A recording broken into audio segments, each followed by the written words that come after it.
You got 8 seconds to prove you're worth the price of admission. And you got Baylor Scott and White Health along for the ride. So square up. You got this. RJ's Bargain Center is your home team for appliances at unbeatable prices.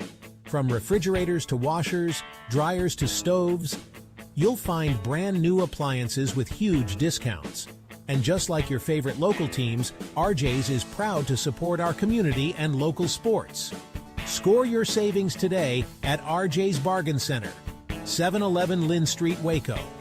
Call 254-224-6178. RJ's Bargain Center, where big savings are always a home run. I've looked back at MCC with all these kids coming out here, these men and women starting their lives out here, starting their dreams and their visions of what they want to do for their family. It's the foundation for our community. The plan is to go win. Yes, sir. Our girls set a goal that they wanted to win a national championship. They wanted to win a conference championship. That's been on the table from day one. And now we put ourselves in the position to do that.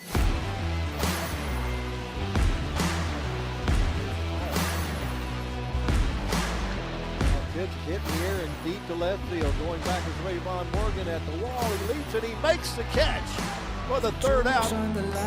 Too much to give in. If you think it's over, then let's start it again. The planet's alive, the stars burn bright, the sun goes down, we keep going all night. Don't back down, the moment is now. Don't miss out, we're never turning around. That is your Going back, can't get to it. It'll go all the way to the wall. One run is scored. Now the third coming home to scores Aiden Cooney. Catch me if you can. We're renegades.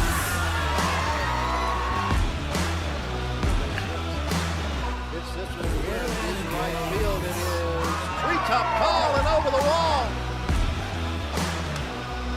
We're renegades.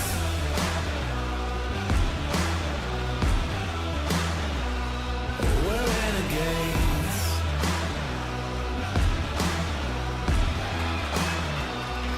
We're renegades. Listen up, listen up. Hits the first pitch down the right field side. That's going to be it. Touching third and coming home is the winning run, Carson Croca. Give a RBI double to Blake Hansen for the Highlanders walk it off and win by a score of 10-9. We're renegades. Yeah.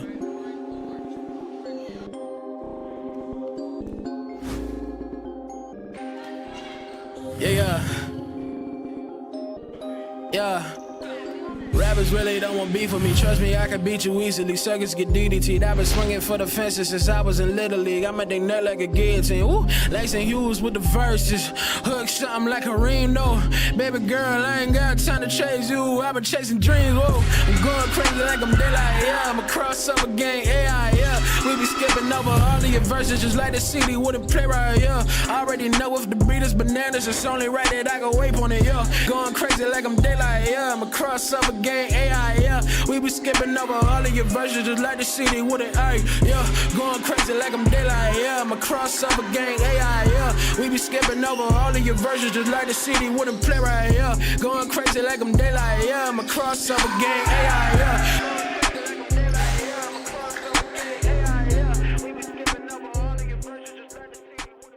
This is why you need Centex Primetime. Jalen Gillis brings the realness. Dive into the heart of sports with the most passionate commentary around.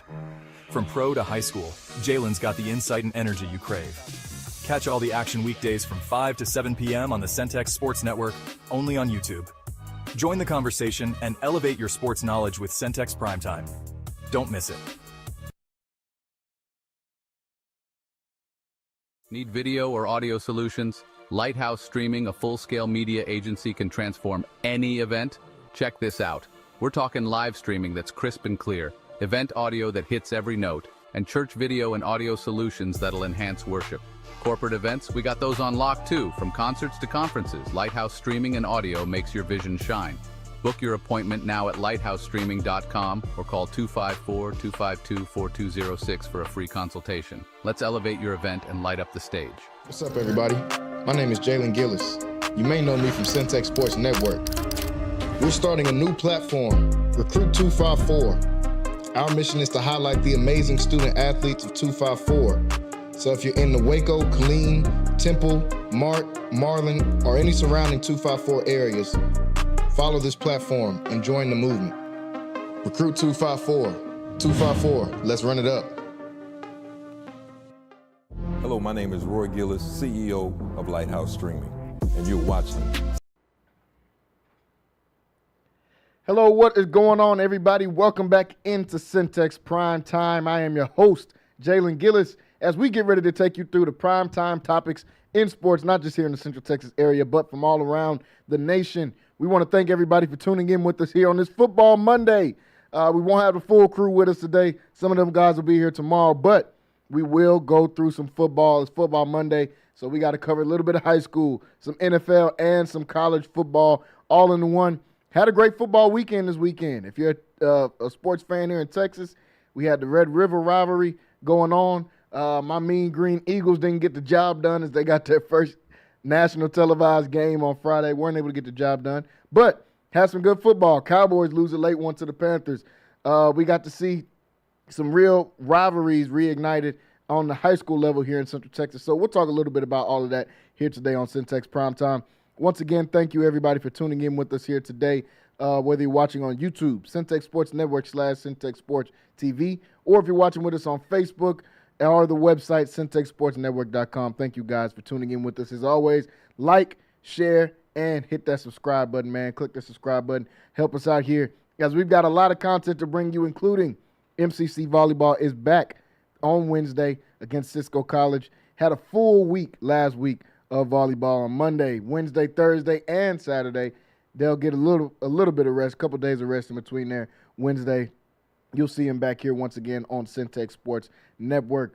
So we're going to jump right into it, everybody. Like I said, full Football Monday here today. Let's start on the high school level and touch a little bit of high school, as we had some really, really good games. I'll go back through some of those scores for those of you to refresh your memory from this weekend of what we just got to see. First off, my alma mater, Midway. The Midway Panthers took on one of their biggest rivals in the Temple Wildcats, a 27-7 win for Midway. Starting to really look alive in this district. They dropped their district opener versus Harker Heights, but since then they've got the train right back rolling. They get a W last week, big-time dub over Shoemaker. Now this week, a 27-7 victory, ensuring that they're right at the top of that place in District 12 in 6A Division I. That has been a really fun district to watch when you talk about teams like Midway, Temple, Harker Heights, who won the district last year and is off to a great start. Shoemaker as well in that district. That is a formidable opponent. Midway doing his thing, 27-7 win over Temple. Lake Belton gets a win over Leander Glen, 49-23.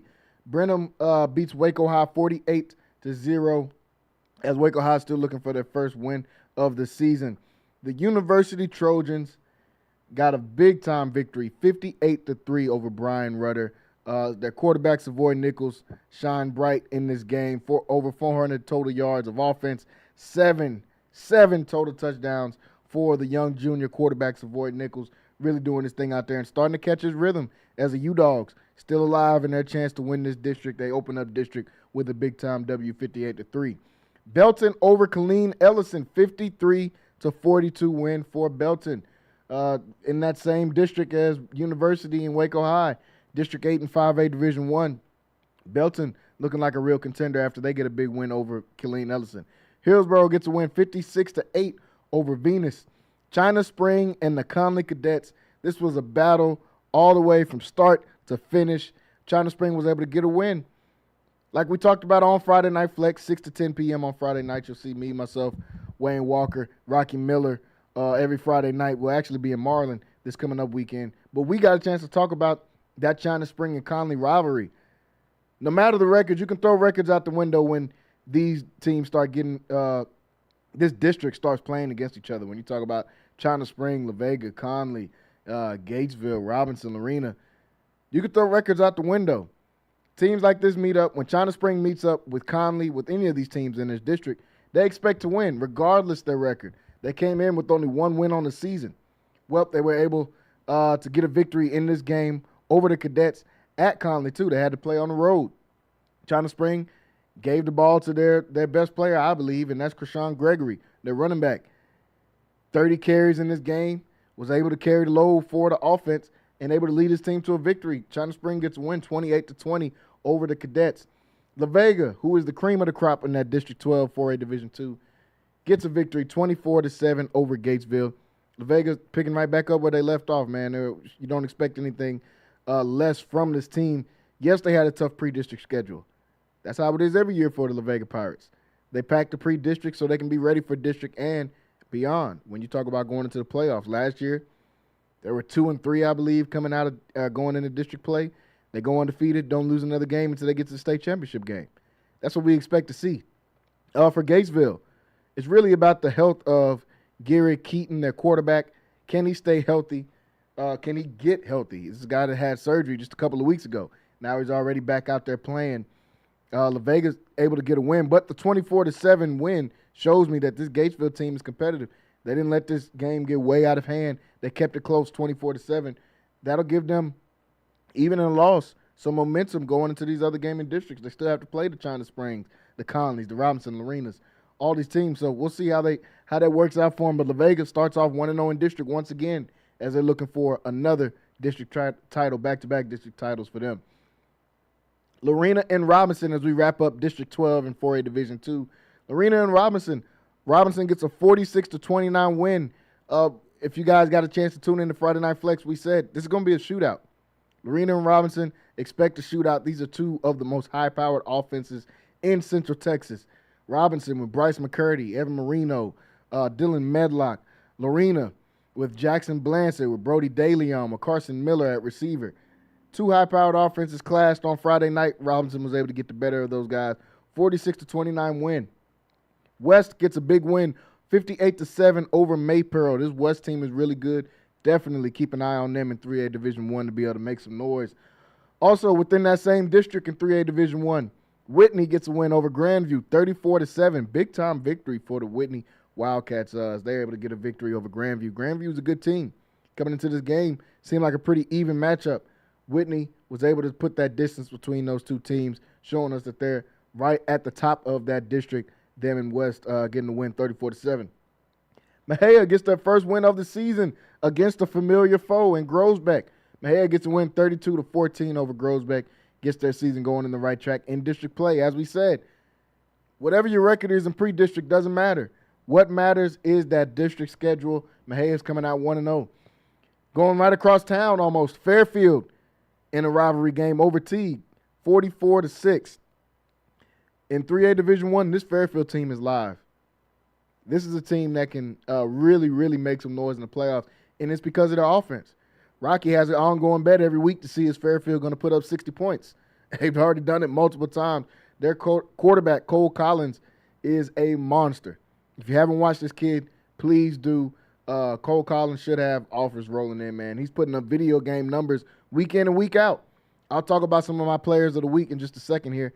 But Cole Collins right at the top of that list, man, each and every week. Fairfield gets a win 44-6 over one of their biggest rivals in Teague. McGregor and the Cameron Yeomen. McGregor gets a big-time win that they've needed. Much-needed victory for McGregor. 20-17 in overtime over Cameron Yo. Big win for McGregor as they look to start off their district campaign. Franklin showing that they are still the dominant team in District 11 when it in 3A Division I. 68-27 victory over Troy on Friday, man. Big-time victory for Franklin, who got off just kind of a slow start, but as I said, that pre-district schedule does not matter. District is where all the marbles count. 68-27 win for Franklin over Troy. Clifton, who's been off to a great start, gets a 28-6 win over Eastland. As we get to some of the lower levels in 2A, Hamilton gets 38-7 win over Coleman. Bosqueville and Valley Mills, man, was this a game. Back and forth game. Valley Mills had the lead for the majority of the game. Thought Valley Mills was going to put off the upset. They were off to a good start so far this season, playing against a Bosqueville team that got upset last week after being undefeated. were on the verge of being upset this week.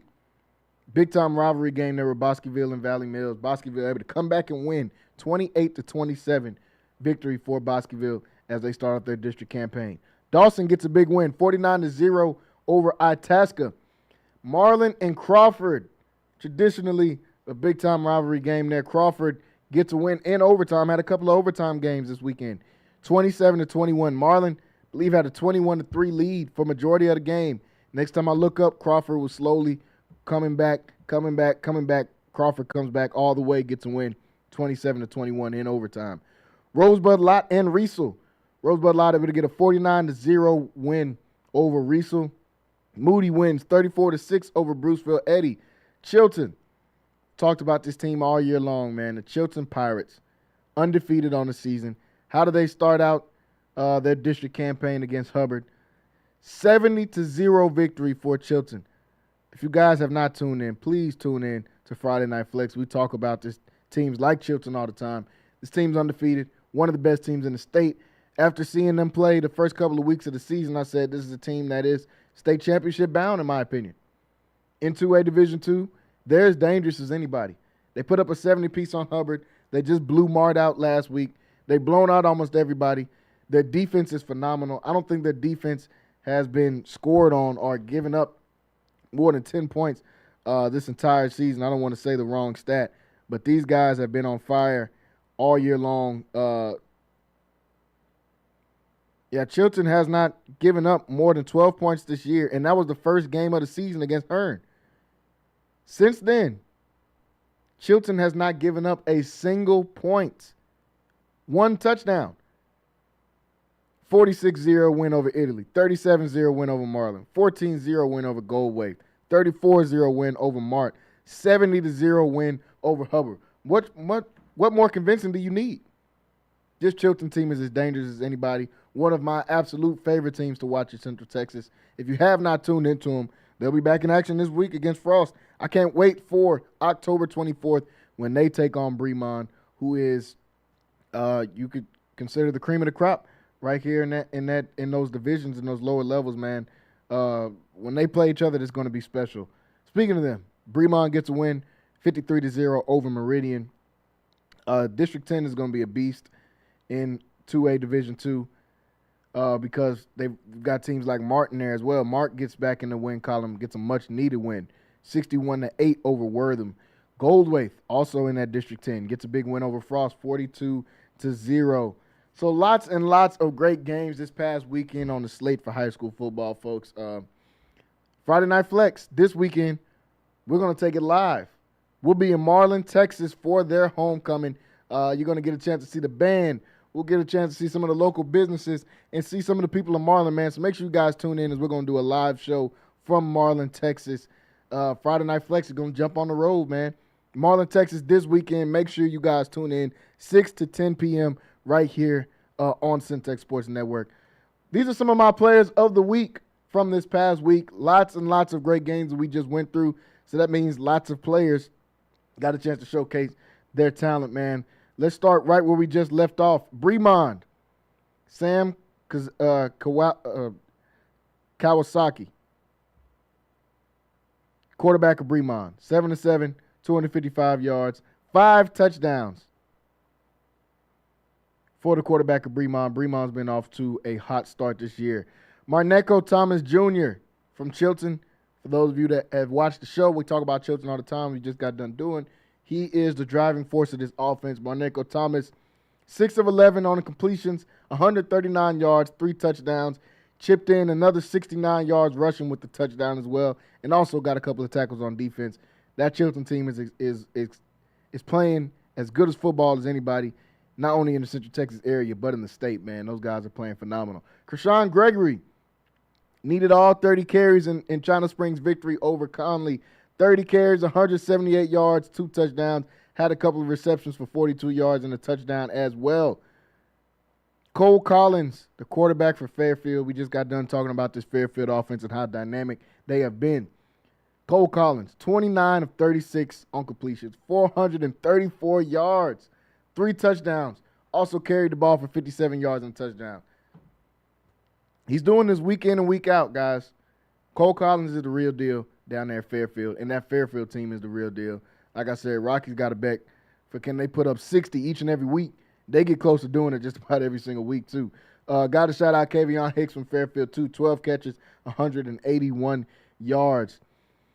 Part of the triplets is what I've called them for Lorena. Jackson Blancett, 18 for 29, 261 yards, 4 touchdowns in their loss versus Robinson. Carson Miller also chipped in 5 catches, 101 yards, and 2 touchdowns as well.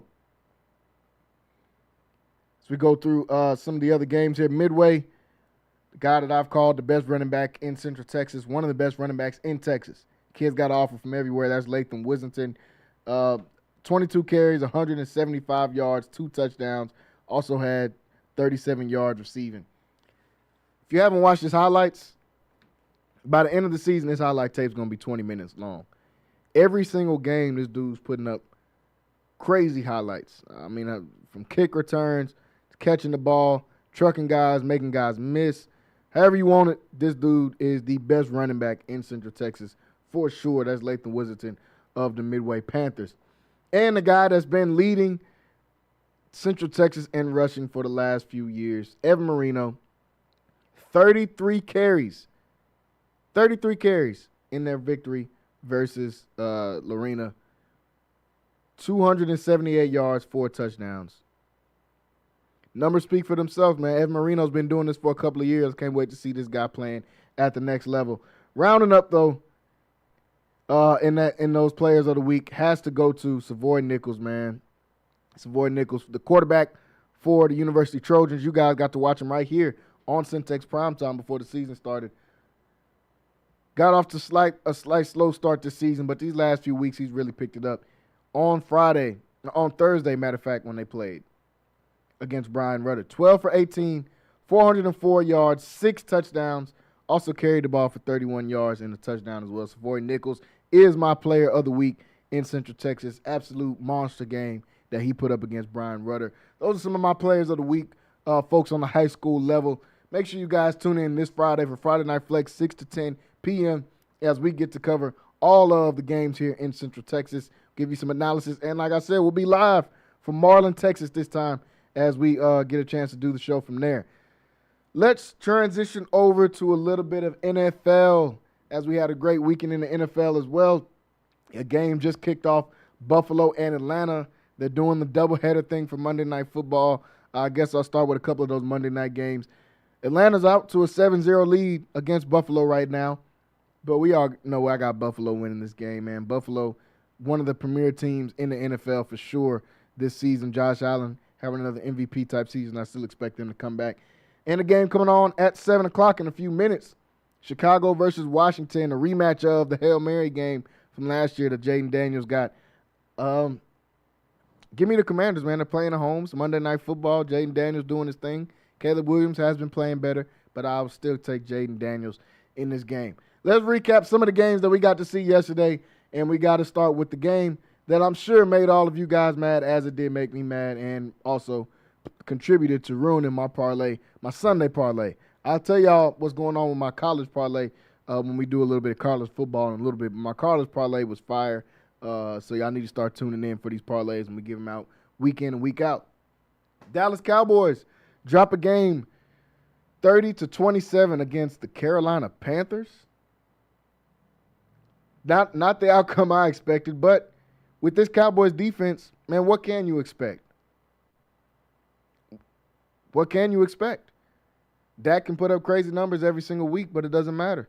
We already seen this movie. I watched it last year. It was called the Cincinnati Bengals and Joe Burrow. Yeah, you're putting up monster numbers, but you're giving up 30 a game. The Cowboys are almost averaging 30 a game. The Cowboys are also averaging giving up 30 a game. That's a problem. I just want to know where are all of my people that said, well, we had to trade Micah so we could stop the run. I can't believe y'all listen to Jerry Jones about football. You should listen to Jerry Jones all the time when he's saying something about business, or if he's telling one of his old Cowboys tales from the 80s when I bought the Cowboys with a stick of bubble gum and a handshake. If he's doing one of those, yeah, you should listen to him. Why do y'all listen to Jerry Jones talk about football? He doesn't know anything about football. Yeah, we got to trade Marker because we got to stop the run. Well, here's a guy that was in your room last year, Rico Dowdle. How did they do stopping the run? Well, they did great. Rico Dowdle, 30 carries for 183 yards. Also caught the ball for 56 yards and a touchdown. Rico Dowdle tore them up, man. Shout out Rico Dowdle. They said I'm playing. He was asked about playing the Cowboys before. He said they need to, before the game started. He said they need to buckle up.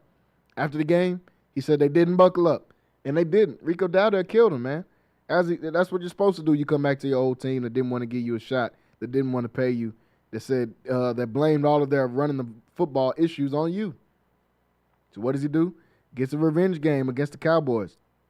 But back to the stopping the run piece, man. What is wrong with you guys for listening to Jerry Jones saying, well, we traded Micah so we can stop the run. We got Kenny Clark. He's going to be a run stuffer. Did you look at anybody else on your defense before you said, now we're going to be able to stop the run? Is anything about the Cowboys' defense built to stop the run? You got Sam Williams and Dante Fowler starting at your ends. Those guys are 230 pounds. No idea how Odigizua was able to finagle a contract out of the Cowboys, but he did. Not saying he's a bad player, but they paid him as if he was a priority. They were terrible stopping the run last year. He was on that team, but you paid him. You trade for Kenny Clark. Kenny Clark wasn't good last year. What is he doing now? He's playing decent, but they thought that was going to stop the run, as if Michael was so bad against the run. If you just get him off the field, now we'll be able to stop the run. Please, if you're doing it, stop listening to Jerry Jones for football advice. Stop listening to the random guys on Instagram for football advice, saying, well, now we're going to be able to stop the run. Kenny Clark will stop the run, and Micah, it never made sense to trade Micah. I know you guys are Cowboys fans and you try to rationalize all these decisions, but it never made sense. He's an all-pro level, potential Hall of Fame level pass rusher. Who cares if he can't stop the run? Nobody else on your defense can stop the run. Nobody else on your defense can do anything. You paid Trayvon Diggs, who can't cover. You paid Deron Bland, who can't cover. How many touchdowns did these dudes got to give up? But you paid Deron Bland a bunch of money. You pay Trayvon Diggs a bunch of money. You pay Odigizua a bunch of money. But you won't pay Micah Parsons? Come on, man. It's perfect Dallas Cowboys. It's on only Dallas Cowboy fashion. It only makes sense for them to go out like this. All the time we've been blaming Dak for years. Dak can't get it over the hump. Dak can't do this. Now, Dak, you're getting an MVP level play from Dak. This is coming from a non-Cowboys fan. You're getting MVP level play from Dak. Also predicted that. I'm in 2 fantasy leagues. I drafted Dak Prescott in both of them because I figured this was the type of season he was going to have. Coming off an injury, this is a prove-it type of season for him. And then you give him real weapons like George Pickens and CD. We know what Dak is going to do. Can he still have moments where he shows up short in the fourth quarter? Sure. I'm just talking about putting up numbers. He's having an MVP-type season right now and is being absolutely wasted by the putrid defense of the Dallas Cowboys. But this is what y'all get for all the people that said, well, when you trade Micah and we're going to get some draft picks and then you're going to do what? You're going to draft Mozzie Smith and Taco Charlton again? Are you going to draft another Micah Parsons while you're drafting 29th from the Green Bay's pick? Come on, man. Get out of here. The Cowboys lose 30-27 because of their great run defense that they somehow were going to obtain just from getting Kenny Clark. But Cowboys dropped one, man. I don't know what to think of Cowboys season after this. When you can't stop the Panthers, when you can't stop the Giants, it's going to be tough. It's going to be tough sledding from there. This is supposed to be the moment where you start making up wins. Okay, you get the Jets on your schedule. You get the Panthers on your schedule. That's where you start to clean up some ground. I don't know who they can beat. If you can't beat the Panthers, who can you beat? Rico Dowdle just went for 200 yards on y'all. Like, Rico Dowdle's not a top 20 running back in the league, and he goes for 200. Got the Commanders this week. Got the Broncos after that. Not looking too optimistic in Dallas, if you ask my opinion. Surprisingly, Jerry Jones didn't give an interview yesterday, though. So maybe he I think it was just because it was an away game. I was going to say maybe he's saying I shouldn't talk as much, but who am I kidding? It's Jerry Jones that we're talking about. He's never going to say that. Philadelphia Eagles play on Thursday Night Football, and they lose a game to the New York Giants. What is going on in the NFC East? Cowboys lose to the Panthers. Eagles lose to the Giants. I just got to come out and say it. This Eagles offense stinks. It's terrible. It looks horrible. Everybody wants to blame Jalen Hurts. Jalen Hurts is not playing the best football right now, but I'm not going to blame it all on Jalen Hurts because y'all knew what he was already. He was never going to be a throw for 300-400 yards guy. What he is a big-time gamer, though, and he's proved that over the years, including in 2 Super Bowls. But he's not the guy that's going to carry your offense. Eagles got to figure something out with this offense, man, if they want to remain competitive in this NFC. Offense stinks. We watched Jalen Hurts throw that pick on the out route. Why even throwing to Jahan Dotson? A.J. Brown's running in the middle of the field, wide open. They have issues, and the Eagles keep doing this. They get a good offensive coordinator, Shane Steichen. They go to the Super Bowl. Lose Shane Steichen to Indianapolis. They come out the next year. Offense looks just like this. They get Kellen Moore. Runs the offense. Offense looks great. They go to the Super Bowl. They win it this time. Lose Kellen Moore in the offseason to the Saints. Haven't been able to replace that production. Eagles got to figure it out.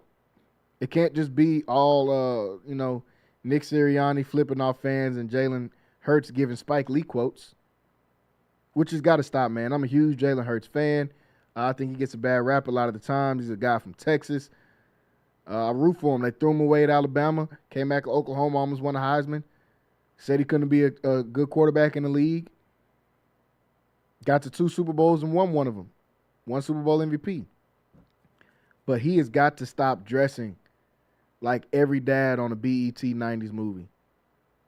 He's got to stop. Who is dressing this dude? He's got to get better outfits. If I see him put on one more Kango with a Jordan sweatsuit, what are you doing? Why are you dressing like? I don't know what it, and then the quotes just make it even worse. The quotes is really what pissed me off. The quotes make it even worse. Well, you've never known how to win until you start to lose. Hey, bro, shut up. Throw the ball to the people that's open. Stop with these Spike Lee quotes, man. I don't know what Jalen Hurts got going on, but the quotes got to stop, and somebody needs to break into his house and burn all those Kangos. I get it. You had the whole 90s aesthetic thing. You started feeding into it. You started tucking the big shirts into your pants and stuff like an episode of Martin. But it's got to stop, bro. Worry about football. No more quotes, no more Kangos.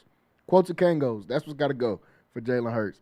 But the New York Giants, I think they're competitive, man. I've said if you put opposing offenses in passing situations against this defense, man, they're going to make you pay for it. They got some of the best pass rushers in the league. Brian Burns had a couple of sacks in that game. But plenty of pressures, plenty of quarterback hits. They got a lot of different guys they can use. So shout out to the Giants. The NFC East is wide open right now because there's no true contender. We'll see what the Commanders look like in a little bit. But there's no true contender in that NFC East, in my opinion. Nobody way above everybody else in the NFC. I'll say that. I won't say no contender because of respect to the Eagles, they are still coming off a Super Bowl. The Denver Broncos and the New York Jets, this was one of the worst games I've ever watched. This was like trying to watch paint dry or being stuck in 5 o'clock traffic on 290 in Houston or being stuck in 5 o'clock traffic on 121 in Dallas. That's what this was like. Terrible. Terrible game. Nobody was impressive from the Broncos nor the Jets. I've tried to defend Justin Fields multiple times, man, saying, hey, he's with the Bears, it's a chaotic situation, yada, yada, yada. Hey, Justin Fields sucks. I mean, I don't know how there's no really other way to put it. Justin Fields is not good at playing quarterback. It's just that simple, man. I don't know what to say. I know this Broncos defense is good, but you go 9 for 17. These are real stats. 9 for 17. 45 yards. 9 for 17. 45 yards. Justin Fields had the same amount of completions as he got sacked. It's one of the worst quarterback performances I've ever watched in my entire life on any level of football. That's from 6U when they can only throw the ball a foot in front of them all the way to the NFL. One of the worst quarterback performances I've ever seen in my entire life. Justin Fields got to go, man. I mean, it's that simple. And I was rooting for Aaron Glenn. Gave out the stat that all these black coaches get fired after their first year. I can't even defend them. I hope Aaron Glenn gets it together. But after the first 6 games of what I just watched, why shouldn't he get fired? Somebody give me a good reason why Aaron Glenn shouldn't be fired. You came in with your chest out, said, "Nah, Aaron Rodgers, we don't want you. We trying to set a culture." What culture are you setting? The 0-6 culture? The soon-to-be 0-16 culture? How can the Jets win a game? Look at this. Look at the product they're putting on the field. This is terrible. I feel so bad for Garrett Wilson. How much longer does he have to deal with this? I think Garrett Wilson is one of the best receivers in the league. Easily in my top 10 of receivers. Easily. I think he's that special as a talent. I don't know if he did something before when he was younger and something is happening where he's getting punished to the point that he has to get Zach Wilson and Justin Fields and a 40-year-old Aaron Rodgers as his quarterback. I don't know what he did to deserve that. Shout out Garrett Wilson, man. Keep your head up. You got to talk to him like guys go to jail. Just keep your head up, man, because I don't know what's going on with the Jets. That was just absolutely horrible football that I witnessed on Sunday morning, too. They wanted to start the day off like that. Sunday morning. Justin Fields, I hope we don't see him anymore this season. He should not play another down this season. He already had a game where he threw for like 60 yards. He already did that. You come out again and you throw for 45, do not put number 7 for the Jets on the field anymore. Aaron Glenn, if you want to keep your job, which you're probably not, but if you don't want to get fired your first 6 games as a head coach, you got to do something better than that. That is just, that's terrible, man. I don't even know what to say about it. 45 yards is inexcusable. Kansas City Chiefs get a win over the Detroit Lions. These are 2 of the best teams in the NFL in my estimation. 4-2 Detroit Lions now. Kansas City gets to 500 after they get a win 30-17. It just looked like old school Kansas City to me. Couldn't stop them on offense. They did what they wanted to do. They had the dink and dunk plays. They had the run plays. They had the bomb plays. They did a little bit of everything. Can't let Pat Mahomes and Andy Reid get in the rhythm. They started off 3-3. Okay, at this point, who cares? After seeing what I seen last night, I'm not picking that many teams to beat the Chiefs. Played a complete game of football. The Detroit Lions, I still think Detroit is probably one of the best teams, if not the best team in the NFC. They just ran into in rhythm Patrick Mahomes, in rhythm Andy Reid. When that's happening, it's good luck to anybody in the league. Patrick Mahomes still, at any point in time, can be the best quarterback in the league, is the best quarterback in the league. You can't count guys like that out. When the whole team is clicking like they were yesterday, got to respect Kansas City and what they can do. San Francisco 49ers and Tampa Bay. Tampa Bay gets a win 30-19 over San Fran. San Francisco takes another huge blow, man. They lose Fred Warner, out for the season. They've already lost Nick Bosa, out for the season. They're not doing anything, man. They're just letting Mac Jones go out there and get beat up at this point. 49ers don't have any real future. Sorry, Quay, to my one friend that's a true, real deal 49ers fan. But, injuries, you can't do nothing about that. Too many injuries, and we say this every year for San Francisco. I don't know if they have the same medical staff or if they keep getting a new one. Whoever's hiring the medical staff needs to get fired now. This cannot keep happening every year. You can't just be the most unlucky team ever. Every other year, their entire team gets hurt. This is another one of those years. Your quarterback's out. Your 2 best players on defense out. Throw the season away for the 49ers. On Tampa Bay side, they're 5-1. Defense is starting to play better. They come out with 4 or 5 injuries to the receiver position. What does old Bake do? 256 yards and 2 touchdowns, only gets sacked 1 time. Baker Mayfield is in the MVP conversation. Now, I don't want to keep pointing back to history, but before the season started, I said expect an MVP-type season for Baker Mayfield. I'm going to pull out the receipts because y'all going to think I'm doing like LeBron and just saying stuff. So I'm going to go back and find the clips in the episode, and I'll patch them in with this when we upload these later. Baker Mayfield is having an MVP season, as I expected. He's leading the league in yards for the last couple of years, right at the top of leaders in yards the last couple of years. You get him a multitude of weapons. Ibuka, monster. But we knew he was going to be a monster. He was a monster at Ohio State. You still got Mike Evans, who's hurt. Chris Godwin, who's hurt. Tez Johnson, who had the worst combine performance maybe ever. He's right up there. Really hurt his stock. This is a guy that was going to be a top 2 or 3 round pick for sure. But he measured in at 150 pounds as a grown man in the NFL, and then he ran like a 4.7.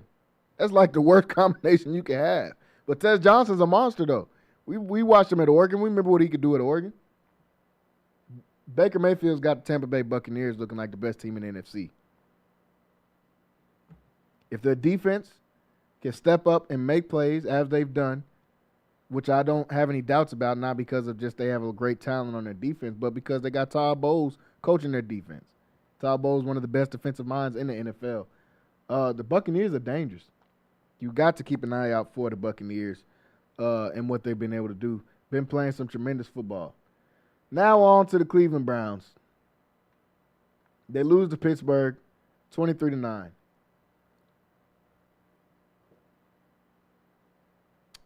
Aaron Rodgers, 20 for 30, 21 for 32 touchdowns, 235 yards.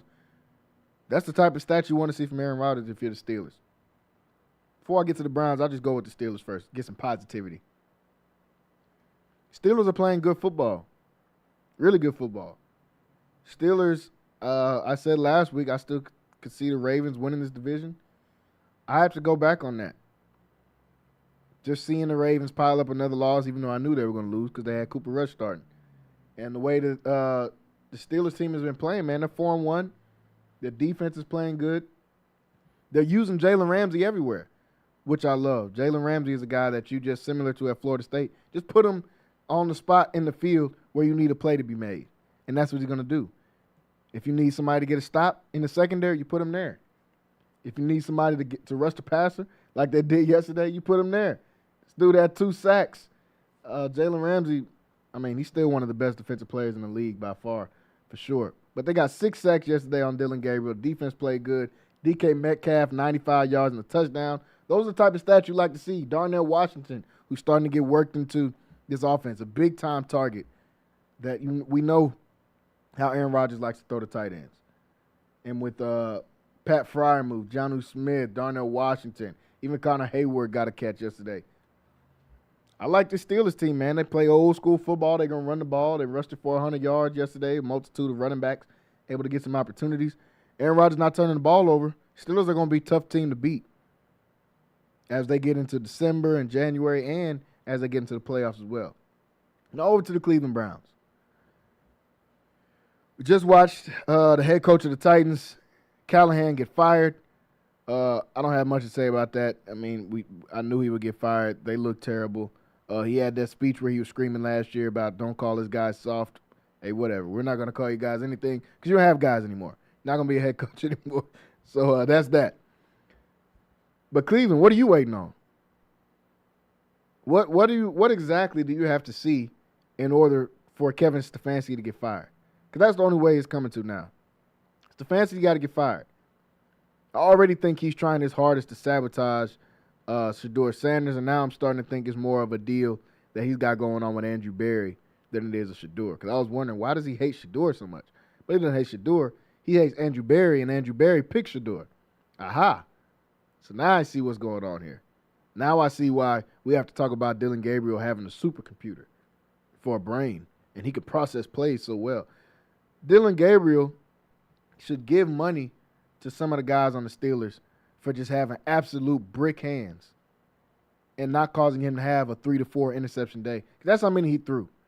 And not like, oh, man, that could have been picked if the guy was – I'm talking about it hit somebody in the chest and he just happens to drop it because he's a linebacker and you realize why he plays linebacker. He did that multiple times. Could have thrown 3 or 4 interceptions. They threw the ball 52 times and Dylan Gabriel had 221 yards. Where's that supercomputer as far as processing? I don't get it. What are we expecting to see out of Dylan Gabriel? And, you know, he has to come out and back him. Oh, we like what we saw. We're going to stick with our guy. No, we're going to stick with your guy. For some reason, you thought Dylan Gabriel was good at football. I didn't think that. A lot of NFL scouts didn't think that. He's too small to play the position, and he's not fast. It's not a small, and he's deadly accurate like Drew Brees. This is not a small like Kyler Murray, but you're one of the best athletes on the planet. It's not that kind of small. He looked slow. His reads were terrible. I thought that was supposed to be the best thing about his game. Well, look at the reads he makes. His reads were terrible. 29 for 52. Now, did they put him in the greatest scenario? No, because they only rushed the ball with Quinshon Judkins 12 times after he just rushed for 110 yards the prior week. Now, Pittsburgh wasn't going to let you do that again, what you did in Minnesota. So I get it. And you play the Minnesota defense, that's decent. But we're missing half their starters. And that's when Dillon Gabriel looks good throwing a 1-yard touchdown. Now when he plays the defense with all their starters, what does he look like? He looks like what we thought Dillon Gabriel would look like. We don't have to keep entertaining this man and pretending like Dillon Gabriel's good at football. He's not. As I've stated before, just put Dillon Gabriel in the game. The film will speak for itself. It'll show that he's not good at football. Just like it showed at Oregon and when the big games, when it counted. Just like it showed at Oklahoma in the big games where it counted. What are we doing, man? I don't know what Stefanski's deal is with trying to hype up Dillon Gabriel. But it's got to stop. At this point, Cleveland, you've seen Tennessee fire their coach. What are you waiting on? Time to fire yours, my guy. Let's get Kevin Stefanski out of here. Andrew Berry, you're on your way out too. I know you're trying, and you've actually not done a bad job. The Cleveland Browns are terrible, but think about all the guys that Andrew Berry's been a part of picking or drafting or re-signing. I don't think he drafted Myles Garrett, but he helped re-sign Myles Garrett when he was asking for a trade. Denzel Ward, Grant Delpit, all these different guys that Andrew Berry was there. When they had Darius Smith, when they made a playoff run a couple of years ago. The offensive line that they built. They got Nick Chubb before the injuries pretty much took him out. Look at the draft class he had this year outside of Dillon Gabriel. Schweiniger, whatever his name is. Carson Schweiniger from UCLA. He's playing pretty good. Harold Fanners caught a touchdown. Quinshon Judkins looks pretty good.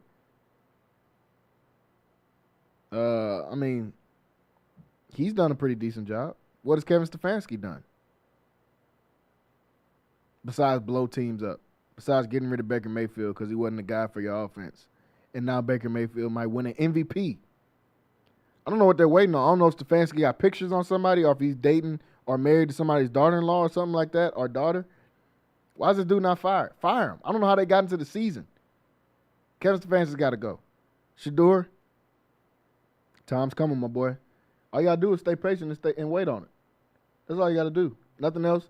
Stay out the media. As he said, he was rooting for Dillon Gabriel and all those guys. That's the stuff you say. Get those nice company, Dak Prescott type answers because your time is coming. Kevin Stefanski will be fired, and you will get a chance to play quarterback this year. Because if Dillon Gabriel keeps playing like that, man, they don't got a chance. They don't got a chance at all. Looking at a couple of these other games. Those are some of the games that happened this weekend, folks, in the NFL. We'll talk more NFL tomorrow. Rocky will be on here with me. We'll break down some more of these games and kind of preview looking into the next week.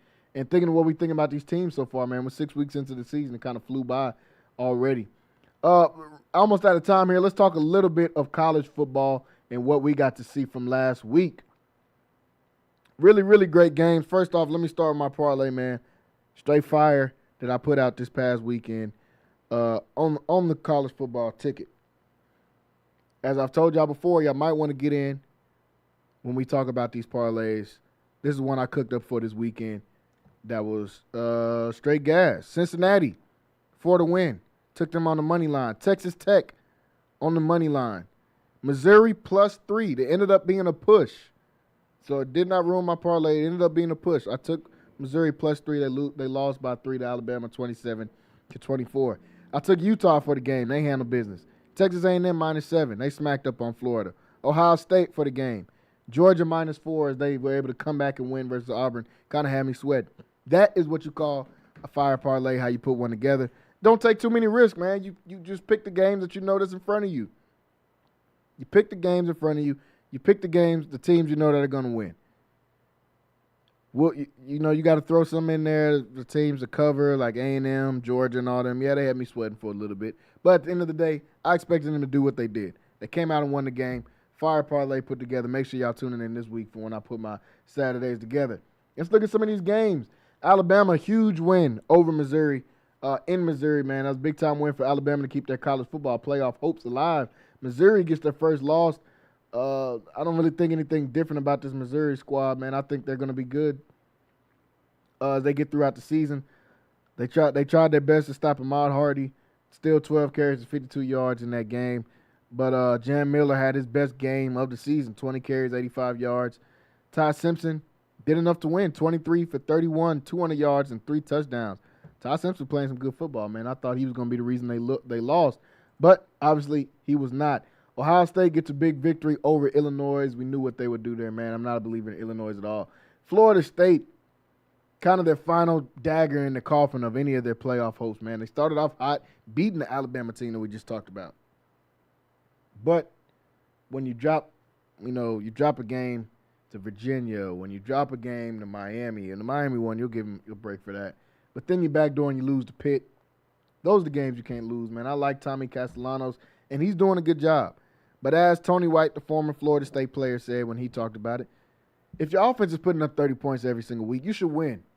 You should win. And that's what Florida State is going through. Tommy Castellanos, he's doing his job. He's doing what he's supposed to do. But when your team is giving up 30 a game, man, what can you expect?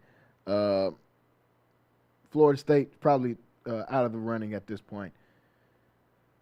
James Franklin fired from Penn State. Penn State has finally had enough. There's so many years where I've said James Franklin should get fired.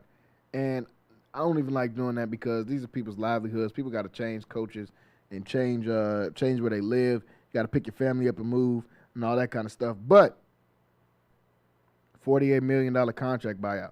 $48 million, man, you can fire me every day. You can call me back to the office daily. Hey, you be up here at 9 o'clock. I'll come back just to get fired again. If you give me $48 million to watch football from the crib, you don't have to stress out and worry about, is this kid peeing dirty? Did this kid do something stupid and get kicked out of class? How am I going to beat Ohio State? You don't have to worry about any of that.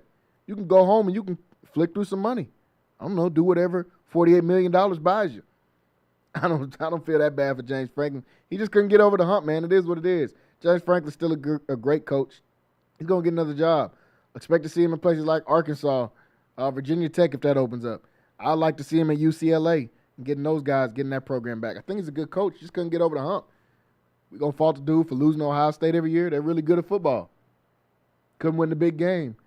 Maybe we'll see if he'll be able to do it somewhere else, but you really got to love football to go and do that because you give me $58 million, I promise you, I will be at the crib. I will not be worrying about chasing around some teenagers to coach some football games, but that's why he's a football coach and not me. You got to love the sport to be able to do that. A couple quick takes before we get out of here, man. As we just talked about, James Franklin getting fired. The coach of the Tennessee Titans got fired this past week as well, man. So we've seen a lot of firings. There's another firing that I'm waiting to see, and that firing is Mike McDaniel of the Miami Dolphins. It's time to go. I said it last year. Tua got hurt. You play with your backup, but you still got all your guys. You still got Devin A-Chain. You still got Tyreek Hill. You still got Jalen Waddle. And you can't even score touchdowns. They win multiple games without scoring touchdowns. Mike McDaniel's got to go. But when he goes, he's got to take Tua with him. He's got to take Tua with him. I don't know what Tua's deal is. I said each and every week, we got to start having a segment called What is Tua Talking About? Because each and every week, he gives us some type of take, some type of segment where I'm like, bro, what are you talking about before the season? Apology's not going to be good enough from Tyreek Hill. You got to do more than that. Man, can you be quiet and stop throwing the ball to the other team? Is what I'm sure Tyreek Hill probably told him. Tua thinks he's a lot better than he is. It's because Miami's paid him a boatload of money, so I would think I'm pretty good too. Tua needs to retire from football. His egg has been scrambled too many times. It's time to retire. Go home. Play with your kids, man, while you still can. Because, yeah, these quotes are getting worse and worse. Let's take a quick listen to what Tua had to say about this time. He talks about his head coach and leadership. I thought he was part of that, but this is what Tua says. Well, I think it starts with the leadership in helping articulate that for the guys, and then what we're expecting out of the guys, right? We're expecting this. Are we getting that? Are we not getting that? We have guys showing up to player-only meetings late, guys not showing up to player-only meetings. Like, there's a lot that goes into that. Do we have to make this mandatory? Do we not have to make this mandatory? So it's a lot of things of that nature that we got to get cleaned up, and it starts with the little things like that. Yeah. Well, I think it's That was leadership's fault too. It was Tyreek Hill's fault. Then it was your teammates' fault for saying, well, I can't throw that far. Sorry, I got this wet noodle arm. I can't throw the ball far, guys. Now, we need to look at leadership. Guys aren't getting the meetings. Hey, why don't we look at quarterback? Our quarterback's making $250 million, and he's not good at football. That's what his teammates are probably thinking. That's what his coaches are probably thinking, since it's a leadership problem. The Dolphins, they're a dumpster fire, man. The Dolphins are terrible. They need to blow the team up. I'm excited to watch some of these players on other teams like Jalen Waddle. I'm not sure if Tyreek Hill is ever going to play football again based off the injury he got. I don't think he should. I mean, you got plenty of bread. I understand if he comes back to play football. 1, because you love the game. 2, because he got 57 kids, so you got to be able to feed those 57 kids. Devin A-Chain, I'm ready to see him on another team. Tua, I'm ready to see you at the house. Like, it's time to retire from football, bro. It's time to give it up. I don't know what Tua's talking about. Once again, like I said, I need to start a segment that says, what is Tua talking about? Because, once again, I don't know what he's talking about. There's a couple other big games in college football. Obviously, the Red River rivalry. It's Texas able to get back into the win column, getting their first win over a team that's not an absolute scrub as they beat Oklahoma. Now, do I think any differently about this Texas team? Not really. I've seen some people saying, well, they figured it out. They got the rhythm now. They're doing their thing. Or you played a team whose quarterback had surgery 2 weeks ago on his hand. This dude's hand started bleeding in the middle of the game after getting hit. Of course, John Mateer is not going to play great. Just first time playing football in a couple of weeks, and it's against a big-time opponent. It's against one of the best defenses in the nation, and he's clearly not healthy, at least not in his hand. Dude's hand started bleeding in the middle of the game. I mean, this is a good win for Texas, a much, much needed win for Texas, because now you don't throw their season away. You don't give up on the season. Because if they lost this, you pretty much give up on the season as far as championship aspirations. This keeps them alive. But I don't think Arch Manning figured it out like people were saying. Oh, Arch Manning figured it out now. He's playing good. Man, that dude had 21 completions and had 66 yards. You can't dink and dunk any more than that. Half his dudes passes behind the line of scrimmage, man. Stop it. For the Arch Manning's figured it out now. Stop it, y'all. Come on, bro. 166 yards? That's figured it out? It's college football. Figuring it out is throwing for 166 yards? All right. A touchdown, no interceptions. I guess he didn't throw a pick, so that made it good. You know why they won? Trey Wisner is why they won. 22 carries, 94 yards. Him getting the running game back going, which they needed so much and so bad. That is what led to them winning, and plus the John Mateer injury. I don't know what to think about Texas. They beat Oklahoma. I think they'll beat Kentucky. I think they'll beat Mississippi State. I don't know about Vanderbilt. I think they're going to get smacked by Georgia. I think they're going to have a tough time against Arkansas. And I think they're going to get smacked by A&M. And that's the first time I've said that I don't know how long. I'll never expect A&M over Texas. A&M is one of my most hated schools of all time. I've never rooted for A&M at any level at any point. But they're really good at football. I think they're going to smack Texas too. So, yeah, Texas gets a dub, but what does that mean? Last one, Indiana versus Oregon. This Indiana team is really good. Kurt Cinetti's a really good coach. I took Oregon on this game, not on the parlay, but as we talked about it on the show last week, I took Oregon. But as I said on the show, I'm rooting for Indiana. I think Indiana's a really, really good team. Their quarterback's for real. Fernando Mendoza can play. And he's like a extremely great business student. I think he's been studying at Harvard or Princeton, one of those, in the summer, taking business classes, going to Cal Berkeley, one of the best business schools in the country. Also is really good at football. Do I think he's the next level type of quarterback? No. But for college, man, this dude is playing some great football. Indiana's nice.